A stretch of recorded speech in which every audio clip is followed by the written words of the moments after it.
નમસ્કાર મિત્રો, my YouTube ચેનલમાં તમારા બધાનું હાર્દિક સ્વાગત છે. જય શ્રી કૃષ્ણ, જય માતાજી. મિત્રો આજે જન્માષ્ટમી છે, તો બધા મિત્રોને હેપી જન્માષ્ટમી. તો મિત્રો અમારા ગામમાં કેવી રીતના જન્માષ્ટમી ઉજવાય છે તો હું તમને બતાવીશ. તો વિડીયોમાં બના રહેજો અને વિડીયો ગમે તો લાઈક શેર સબસ્ક્રાઈબ કરી દેજો, બેલ આઇકન પણ દબાવી દેજો.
તો અમારા ભૂપતભાઈ ના ગવાય અને ડુબાકો હનુમાનજી પ્રસન્ન થાય હે રંગુદા વારો મારા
મિત્રો અમારા ગામને આ ધૂપેડું કહેવાય, તમે જોઈ રહ્યા છો.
તો મિત્રો દ્વારકાધીશ ગ્રુપ છે આ.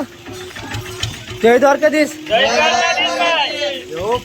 જો ભાઈ બધી જ કાનુડા છે, જોવો છો તમે. મિત્રો જન્માષ્ટમી આપણે અહીંયા અમારા ગામમાં પતી ગઈ છે, તો પૂછીએ દ્વારકાધીશ ગ્રુપ વાળાઓને કેવી ગઈ. કેવી ગઈ ભાઈ? હા, ભૂક્કા કાઢી નાખવાના એકદમ મજા આવી ગયો ભાઈ. હા, બહુ મજા ભાઈ, અને વર્ષો કરતા મજા આવી ભાઈ. ને આપણો ભાઈ છે ભાઈ, લાઈક કરો, સબસ્ક્રાઇબ કરો અને શેર કરી દો ભાઈ. ભાઈને સપોર્ટ કરો. તો મિત્રો જન્માષ્ટમી અમારે અહીંયા પૂરી થઈ છે, તો અમારા ગામની જન્માષ્ટમી તમને કેવી લાગી છે તો કોમેન્ટમાં કહેજો. ને વિડીયો ગમે તો લાઈક શેર સબસ્ક્રાઇબ કરી દેજો, બે લાઈક બતાવી દેજો. અને જય દ્વારકાધીશ. જય દ્વારકાધીશ.